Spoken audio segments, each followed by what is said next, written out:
समर्थ. स्वागत आहे तुमचे आपल्या स्वामी शक्ती या चॅनलवरती.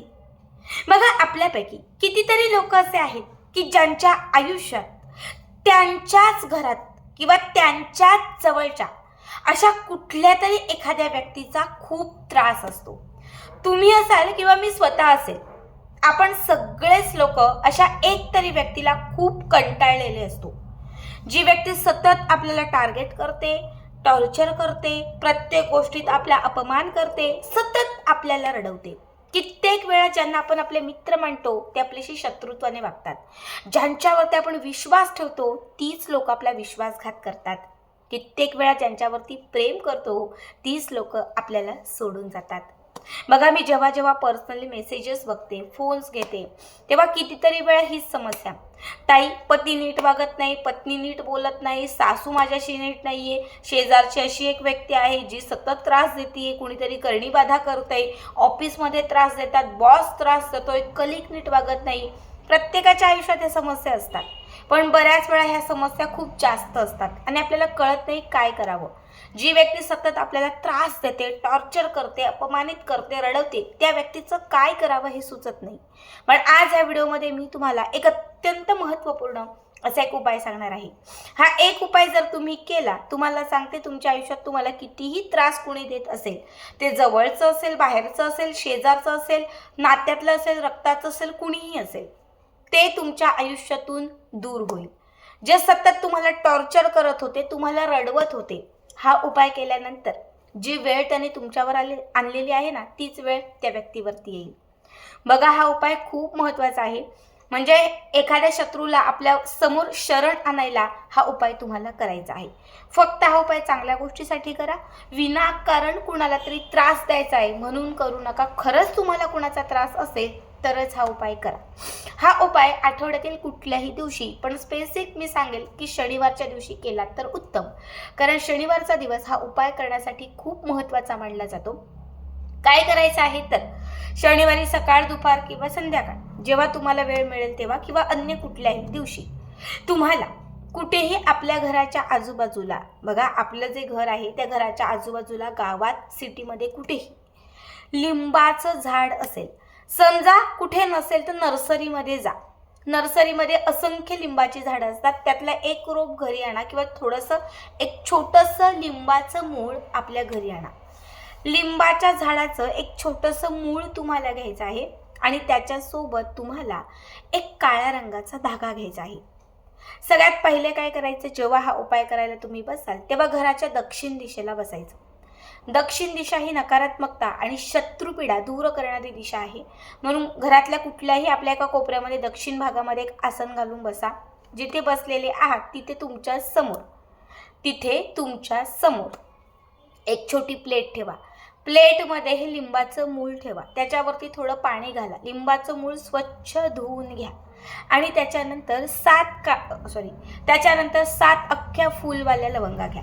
ज्या लवंगा तुम्ही घ्याल त्या शाबीत असल्या पाहिजेत, म्हणजे अख्ख्या असल्या पाहिजेत. कुठेही तुटलेल्या किंवा चिरलेल्या किंवा अर्धवट लवंगा नको. त्यासोबत तुम्हाला एका वाटीमध्ये तुम्हाला थोडंसं हिंग घ्यायचं आहे. जे आपण फोडणीसाठी भाजीत हिंग घालतो, हे हिंग तुम्हाला घ्यायचं आहे. हिंगात थोडंसं तुम्हाला पाणी घालायचं आहे. किंवा जर तुमच्याकडे काळ्या मोहरीचं किंवा काळ्या तिळाचं तेल असेल तर उत्तम, नाही तर थोडंसं पाणी घाला. हिंग थोडंसं त्या पाण्यामध्ये व्यवस्थित असं मिक्स करून ओलं करून घ्या. ज्या आपण लवंगा घेतलेल्या आहेत शाबीत 7 लवंगा, त्यातील पहिली लवंग हिंगामध्ये बुडवायची. लवंगाचं फूल हिंगामध्ये बुडवायचं. बुडवत असताना फक्त शत्रूचं नाव घ्यायचं. आता घरातलाच माझा एखादा शत्रू आहे, समजा माझी सासू त्रास देते, भयंकर त्रास देते, मी तिचं नाव घेणार. समजा माझे पतीच त्रास देतात, मी त्यांचं नाव घेणार. माझा मित्र त्रास देतो, मी त्यांचं नाव घेणार. शेजारची व्यक्ती त्रास देते, त्यांचं घेते. किंवा बॉस त्रास देतो तर त्यांचं घेणार. जी व्यक्ती तुम्हाला त्रास देते त्या व्यक्तीचं नाव घ्यायचं आणि हे जे फूल आहे लवंगाचं ते त्या हिंगामध्ये बुडवायचं. त्यानंतर तो काळ्या रंगाचा धागा घ्यायचा. त्या धाग्याला एक गाठ घालायची आणि त्या गाठीमध्ये हे लवंग जे आहे ते व्यवस्थित अटकवायचं. पुन्हा दुसरं लवंग घ्यायचं, पुन्हा शत्रूचं नाव घ्यायचं, पुन्हा ते त्यामध्ये अटकवायचं आणि पुन्हा ते त्या धाग्यामध्ये व्यवस्थित बांधायचं. अशा 7ही लवंगा हिंगात बुडून शत्रूचं नाव घेऊन तुम्हाला काळ्या धाग्यात बांधायच्या आहेत. 7ही लवंगा काळ्या धाग्यात बांधल्यानंतर त्याची एक माळ तयार होत. आता ही माळ लिंबाच्या मुळाला तुम्हाला गुंडाळायची आहे. मूळ थोडंसं असं लांबच घ्या, जेणेकरून तुम्हाला ते व्यवस्थित गुंडाळता येईल. तुम्हाला व्यवस्थित ती 7 लवंगांची माळ त्या लिंबाच्या मुळाला म्हणजे लिंबाच्या झाडाच्या मुळाला तुम्हाला गुंडाळायची आहे. आणि गुंडाळत असताना तुम्हाला जो मंत्र सांगतेय फक्त तो मंत्र म्हणायचा आहे. मंत्र आहे ओम कुरु कुरु. ओम कुरु कुरु त्या व्यक्तीचं नाव घ्यायचं. ओम कुरु कुरु रोहन वश वश स्वाहा. ओम कुरु कुरु प्रशांत वश वश स्वाहा. ओम कुरु कुरु नंदिनी वश वश स्वाहा. ओम कुरु कुरु दीप्ती वश वश स्वाहा. जिथे मी नावं घेतलेली आहेत तिथे तुम्ही त्या व्यक्तीचं नाव घ्या. पूर्ण शेवटपर्यंत ते लिंबाच्या मुळाला गुंडाळून झालं की शेवटी गाठ मारायची. शेवटी त्याला गाठ मारायची आणि ही लिंबाची मुळी, लवंग बांधलेली ही लिंबाची मुळी एका काळ्या रंगाच्या कापडामध्ये घट्ट बांधायची. आता हे जे कापड आहे बघा, काळ्या रंगात बांधल्यानंतर हे जे कापड आहे ते त्या व्यक्तीच्या कुठल्या तरी एखाद्या वस्तूला स्पर्श करायचं. मग त्याचे कपडे असतील, त्याची बॅग असेल, त्याची बॉटल असेल, टिफिन असेल किंवा अगदी कुठलीही वस्तू त्याची चालेल. फक्त त्या व्यक्तीच्या कुठल्या तरी वस्तूला तुम्हाला ही मुळी जी आहे ती कापडासकट स्पर्श करायची आहे. फोटो असेल तुम्ही फोटोला स्पर्श केले तरीही चालेल. आणि त्याच्यानंतर त्याच दिवसापासून ही मुळी तुम्हाला तुमच्याजवळ तुमच्यासोबत, कारण तुम्हाला तो त्रास देतोय, तुम्हाला त्याचा त्रास आहे, तुम्ही टार्गेट होताय, तुम्ही अपमानित होताय, तुम्हाला रडवतात, म्हणून तुम्हाला ही वस्तू तुमच्यासोबत ठेवायची आहे. आता ही वस्तू तुम्हाला कमीत कमी 48 तास म्हणजे 2 दिवस तुमच्यासोबत ठेवायची आहे. वॉशरूमला वगैरे जाल तेव्हा फक्त बाजूला ठेवा, अन्य वेळी ती कुठेही पदरात खिच्यात कुठेही पण ती जवळ ठेवा. 48 तास पूर्ण झाले म्हणजे 2 दिवस पूर्ण झाले बघा. झोपताना पण ती उशीखाली किंवा जवळच ठेवायची आहे.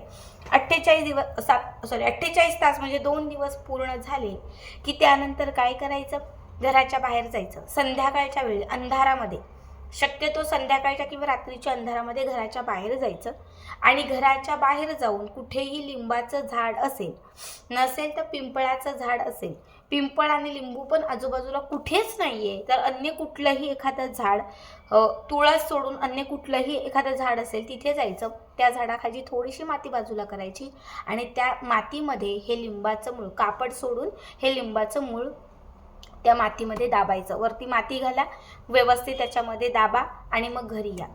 जसं ते मूळ तुम्ही 2 दिवस स्वतःजवळ ठेवून अभिमंत्रित करून त्या मातीत दाबाल, त्या क्षणी तुमचं काम होईल. त्या 48 तासानंतर तुम्हाला समोर त्याचा अनुभव येईल. जो व्यक्ती तुम्हाला त्रास देत होता, ज्याच्यासाठी तुम्ही हा उपाय केलाय, तो व्यक्ती त्याच काही क्षणांमध्ये तुमच्या पायाशी येईल. जी व्यक्ती सतत रडवत होती, सतत त्रास देत होती, ती व्यक्ती स्वतःहून तुम्हाला फोन करेल. फक्त पूर्ण विश्वास ठेवा, मनापासून करा. तुम्हाला सांगते कितीही मोठी शत्रुबाधा असेल, कितीही मोठी असेल, ती संपेल.